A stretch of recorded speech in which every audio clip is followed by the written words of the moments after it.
माननीय सदस्यहरू, संघीय संसदको दुवै सदनको संयुक्त बैठकको कारबाही प्रारम्भ हुन्छ। माननीय सदस्यहरू, नेपालको औपचारिक भ्रमणमा रहनुभएका संयुक्त राष्ट्रसङ्घका महासचिव महामहिम एन्टोनियो गुटेरेसलाई संयुक्त सदनको तर्फबाट म स्वागत गर्दछु। Honorable MPs, I would like to extend a warm welcome to His Excellency Antonio Guterres, the Secretary General of the United Nations, on behalf of the joint sitting of both houses.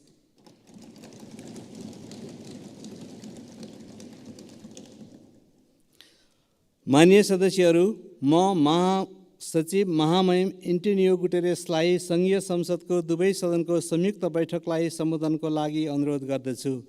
Honorable MPs, I would like to request His Excellency Antonio Guterres to address the joint sitting of the both houses of the Federal Parliament.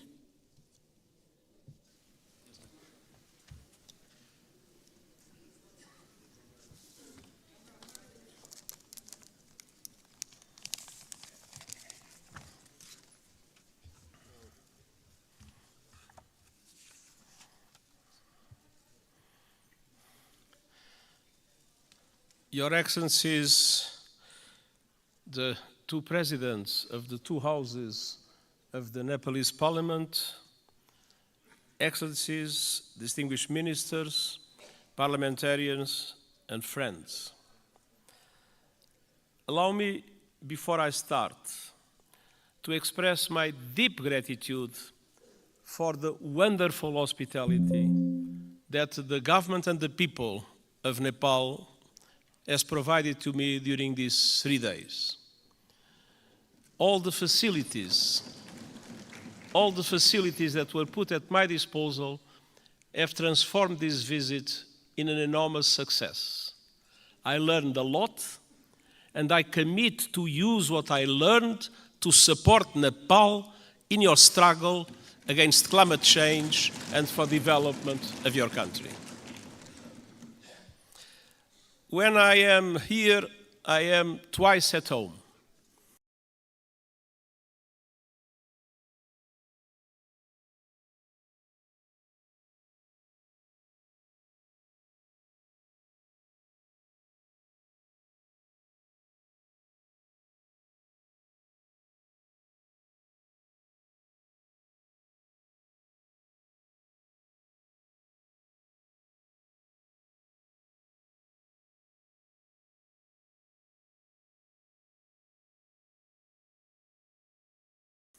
I have been astounded, and this trip has been no exception.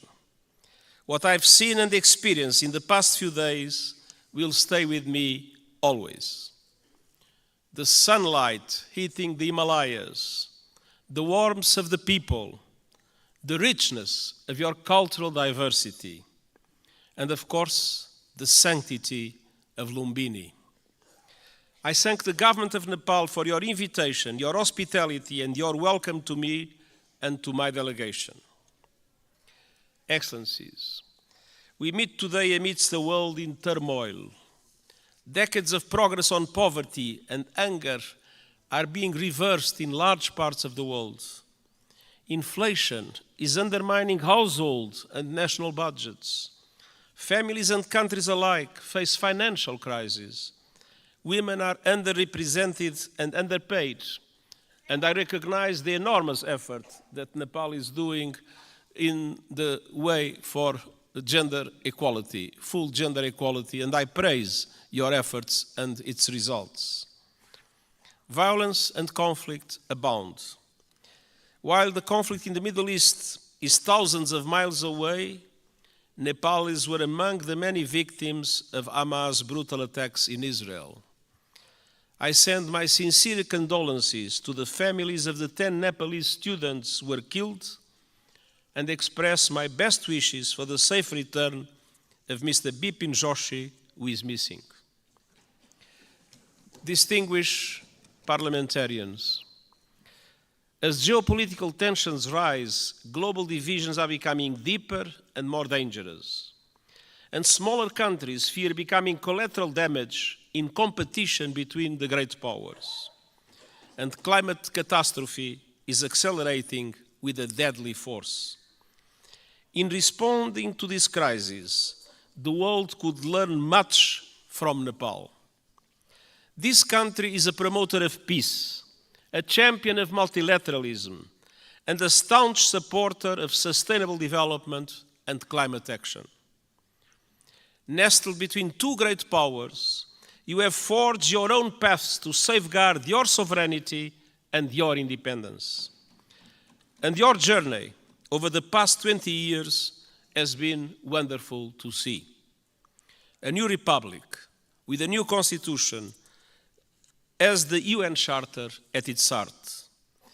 You were quick to embrace the Sustainable Development Goals and are making progress on many of them, independently of the difficult financial conditions that developing countries face in today's unfair world.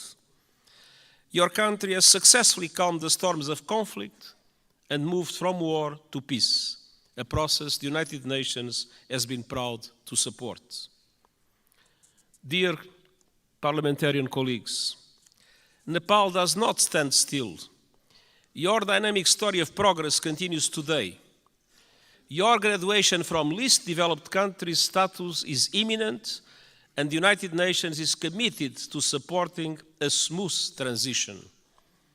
And you are preparing the final stages of our Nepalese-led peace process, healing the wounds of war through transitional justice.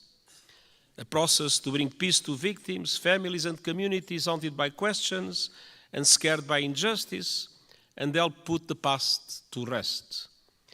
Transitional justice can play a vital role in securing lasting peace, but we all know it's not easy. By nature, it's a delicate and complex process. We know that transitional justice has the greatest chance of success when it is inclusive, comprehensive, and has victims at its heart. When it centers on truth, reparation, and justice, when women participate fully, and when all victims of human rights violations can find meaningful redress. And I welcome efforts here in Nepal to drive progress and find solutions in this regard. And I want to tell you are not alone. The United Nations, respecting the Nepalese leadership of this process, stands ready to support you with your victim-centered process and its implementation in line with international standards, your own Supreme Court's rulings. The United Nations and Nepal are old friends. Our cooperation runs deep. Nepal has long been a cherished member of the UN family and a powerful voice for developing countries, most recently as chair of the Least Developed Countries Group. And this relatively small country compared with the big powers has made an outsized contribution to international peace.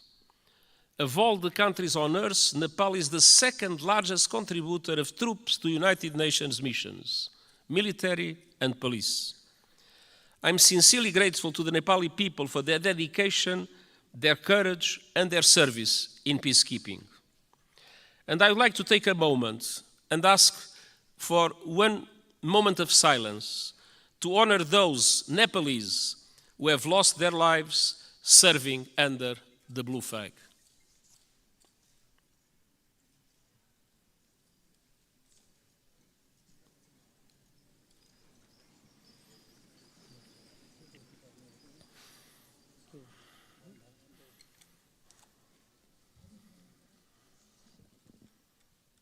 हामी मौन धारणको लागि 1 minute साथ दिनेछौँ।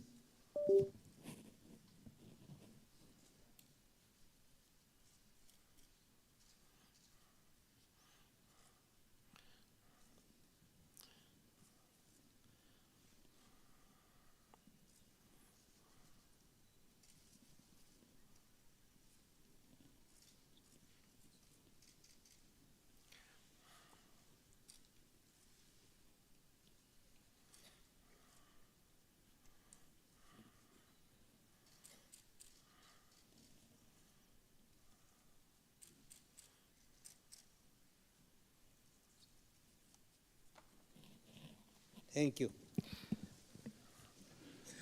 Their memory will never be forgotten, and the United Nations is proud of the exceptional contribution of Nepalese soldiers and police officers in our peacekeeping missions. Dear parliamentarian colleagues, on climate action, Nepal is a frontrunner. You are on target to reach net zero emissions by 2045. Thanks to extraordinary reforestation efforts, trees now cover almost half of the country.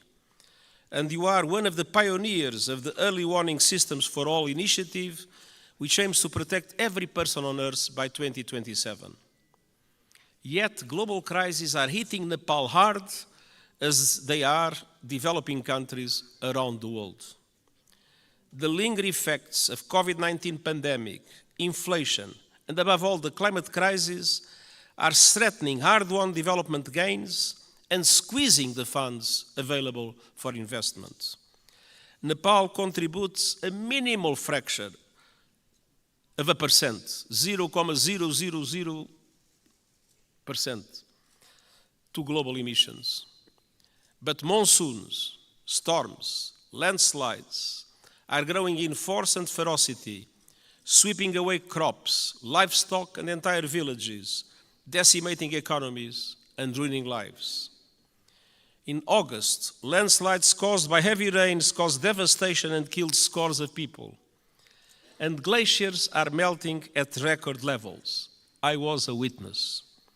Nepal has lost close to a third of its size in just over 30 years. The effect is devastating. Swollen lakes bursting, rivers and seas rising, cultures threatened, and mountainsides exposed, inflaming the risk of rockslides, landslides, and avalanche. Threats will continue mounting. Himalayan glaciers provide fresh water to over 1 billion people. As they shrink, so do river flows.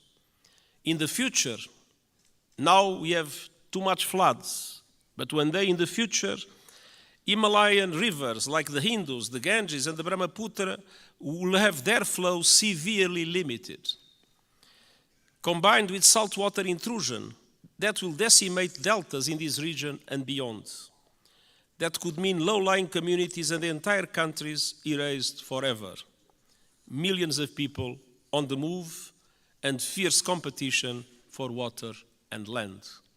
Nepal is now one of the countries that is suffering the most, but other South Asian countries might become in the future terrible victims of the receding glaciers of Nepal.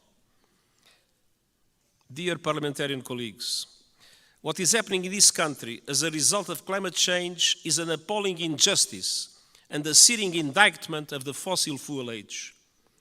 I am deeply concerned by those communities in Nepal facing the brutal impacts of the climate crisis. The United Nations stands with them. The world must do the same. That was one of the reasons why I took profit of my visit to the Everest base camp to issue a video for the whole world showing the drama of receding glaciers and the impacts that will have in the future. Nepal and other developing countries need far greater international support to aid development, accelerate climate action, and weather the current global storms. I have proposed a Sustainable Development Goals stimulus that would release at least $500 billion a year in affordable long-term finance for sustainable development and climate action in developing countries like Nepal. Member States welcomed the proposal at the General Assembly last month and committed to advance it. I call on them to take action now to make these commitments a reality. Unfortunately, in our world, many times people announce commitments and then do not implement those commitments. These commitments about finance for developing countries and climate action must be implemented. I urge leaders to act on climate without delay, with the biggest emitters leading from the front. All countries must put the acceleration agenda I propose into effect to limit the rise in global temperature to 1.5 degrees Celsius. And they must make COP28 count with a strong outcome building on the so-called global stocktake. And we also need to deliver climate justice. Developed countries must honor the promise of $100 billion a year to support developing countries in climate, and double adaptation finance as a first step of devoting half of climate finance to adaptation. Investment in the resilience of communities, in the resilience of infrastructure is today a must, because climate change impacts are not a problem of the future, they are felt today by the populations, and it is today that developed countries must support countries like Nepal to do the necessary investments in that regard. The most vulnerable must be at the center of efforts to build climate resilience. And all parties must operationalize the landmark loss and damage fund at COP28 this year. There is loss and there is damage. You can see it in Nepal. There must be a compensation for it. The Nepalese people depend on it. For families that have lost their home to storms, for communities forced to abandon their villages by rising rivers, loss and damage is not a negotiating point or a bureaucratic abstraction, it is a lifeline. Dear parliamentarian colleagues, Nepal has long been a friend to the international system, and today their system is in dire need of refresh, revitalization and reform. The world is in a state of flux. It is moving towards multipolarity, and that is a good thing. A multipolar world provides new opportunities for leadership and balance on the global stage. But this new dynamic requires strong multilateral institutions to maintain peace. History shows us that.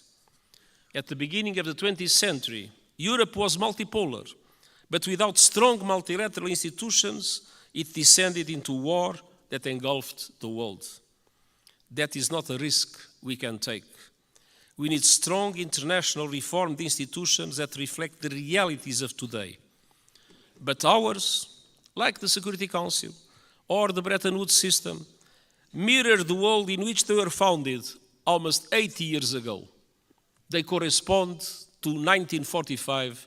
They do not correspond to what is the world in 2023. That must change. Developing countries must have far greater representation in international institutions. I have called for reform of the outdated United Nations Security Council, and I have proposed measures to reform the global financial architecture so that it better represents developing countries and responds to their needs. And these proposals are gaining traction at this year's United Nations General Assembly and beyond. But of course, there is always the resistance of those that benefit from the present unfair systems. The United Nations Summit of the Future next year is an important chance to push further progress, and I count on Nepal's support to help make the change we need a reality. Dear parliamentarian colleagues, multilateralism must both reflect the world and respond to it. That means creating the institutions and tools we need to address new threats and to seize new opportunities. Today, technology is an example of both. It can solve problems and spur development, or it can entrench divisions and inflame inequality. Today, it's doing too little of the former and too much of the latter. We need a global response to the technologies that are changing the world at astonishing speed, to harness them for the good of humanity. And all countries must have a say, not only the most rich countries in the world that have more resources to develop those new technologies. My high-level board on artificial intelligence includes experts from G77 countries, the Global South. It will report this year, so member states can consider global governance options for artificial intelligence. And it must also bring the benefits of technology to all and ensure that a new technological era, no one is left behind. This is the purpose of the Global Digital Compact the United Nations is proposing. It aims to bring together governments and industry to ensure that technology works for all and accelerate the Sustainable Development Goals. And I hope the Summit of the Future will be an excellent chance to push progress. As a steadfast champion of multilateralism, peace, and developing countries' interests, Nepal will be a vital ally at the summit. Dear parliamentary colleagues, it has been my great pleasure to visit this extraordinary country over the past few days. What I've seen confirms a simple truth. Nepal is a friend of the world, so the world must be a better friend to Nepal. And the United Nations will never stop fighting to make that a reality, and I thank you.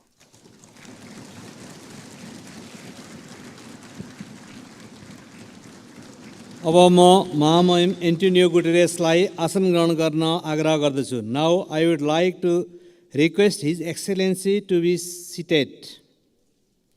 माननीय सदस्यहरू, संयुक्त राष्ट्रसङ्घका महासचिव महामहिमबाट आज सङ्घीय संसदको दुवै सदनको संयुक्त बैठकलाई भएको सम्बोधनप्रति निम्नलिखित धन्यवाद प्रस्ताव प्रस्तुत गर्दछु. धन्यवाद प्रस्ताव. संयुक्त राष्ट्रसङ्घका महासचिव महामहिम एन्टोनियो गुटेरेसबाट नेपालको सङ्घीय संसदको दुवै सदनको संयुक्त बैठकलाई गर्नुभएको सम्बोधनको लागि संयुक्त सदनको यो बैठक महामहिमप्रति धन्यवाद ज्ञापन गर्दछ.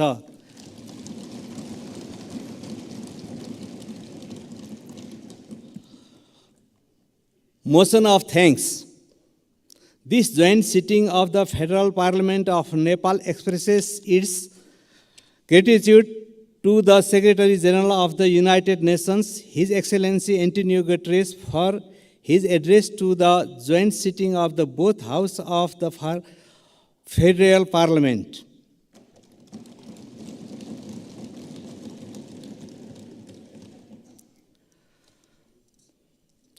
माननीय सदस्यहरू, उक्त धन्यवादको प्रस्तावलाई सहमति जनाइदिनु हुन म आग्रह गर्दछु.